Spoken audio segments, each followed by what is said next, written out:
3, 2, 1. Congratulations. It's a new year. But what does that mean?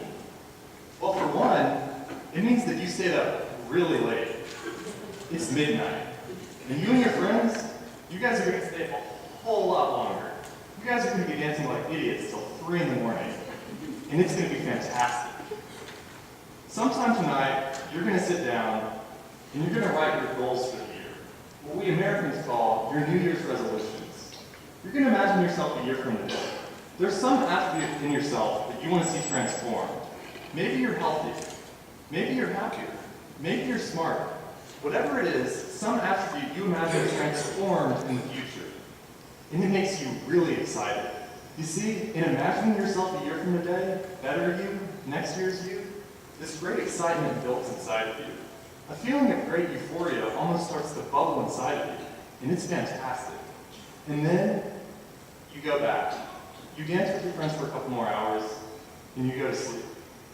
The next day, you wake up, exhausted. You stayed up really late. Sadly to say, that feeling of euphoria, that good feeling you had the night before, it's gone.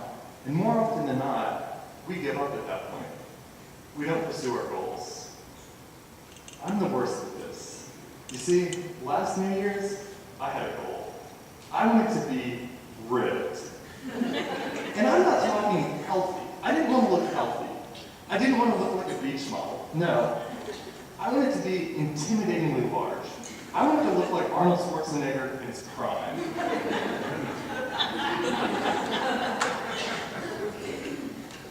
Let me walk you through my journey. January 1st, day 1.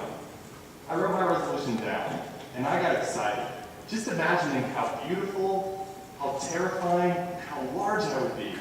It was exciting. January 2nd, day 2. I drove to the gym, and I signed up for a membership. I walked around, I saw all the dumbbells, all the barbells, every bench press I would use to sculpt myself. And then, I went home, naturally. January 3rd, day 3. On my drive to the gym that day, I learned an interesting fact. You see, January has the highest rate of new gym membership acquisitions out of any month. That's fantastic. That means those hard-working gym executives are making a lot of money. But for me personally, it made achieving my goals very difficult. You see, on January 3rd, there were so many people at the gym that day that it made it very difficult. It made it really hard to find a parking spot. And I'm a patient guy. I waited for a spot to open up for 5, 6, or 2 minutes, but eventually, I gave up, and I went home. I don't know why I went home.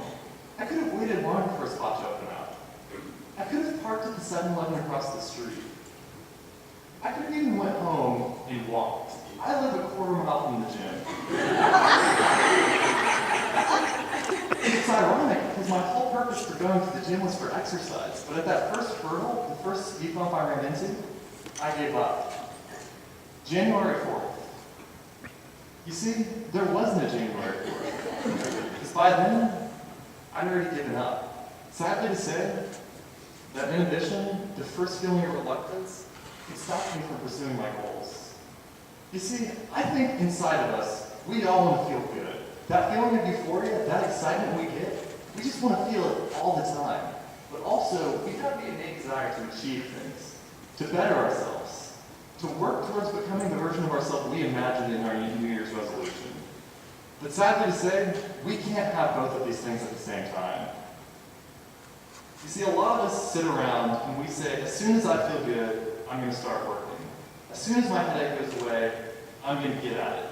Once that feeling of euphoria, of excitement, of joy that I felt on January 1st comes to me, I'm going to start. If you find yourself in this camp of people, if you find yourself waiting for this good feeling before you start, I have some advice for you. Stop. Stop waiting and stop looking for that good feeling. There's 2 versions of you that exist. There's the version of you that you dream of. Next year's you, better you, happier you. And then there's the version of you sitting before me today. And while there is possibility of progress, you can better yourself. Sitting around dreaming and waiting for that good feeling isn't going to get you anywhere. You should never wait to feel good before you work. That's not the idea. And you shouldn't go into work with that feeling that you're going to work until you feel good. Rather, you should work until you feel terrible. Because that's what work is all about. You should get to the point where you feel like you're going to die, but you're not going to stop there. No, you have to find in yourself to push yourself to achieving your dreams. 5, 4, 3, 2, 1. It's today. You're sitting here. Chances are likely that you don't have that good feeling. That euphoria that you once felt, it's nowhere to be found. It's early in the morning, and chances are you're probably not even awake yet. But that's okay. You don't need that feeling. You see, as I've been up here, I'm willing to bet that you're thinking of some goal, some dream you have. And while you may not have achieved this goal, it's still possible. I urge you, don't waste time thinking about what you could have done. Don't waste time thinking about what you should have done, but instead, think about what you're going to do.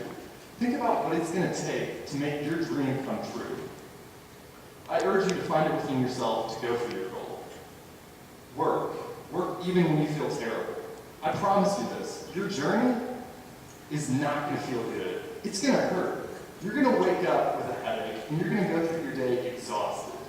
And that's all right. You shouldn't be doing this for a good feeling. The good feeling you felt at first, it's fleeting. And I promise you this, the feeling of satisfaction after completed a goal is far more satisfying than any initial feeling of euphoria.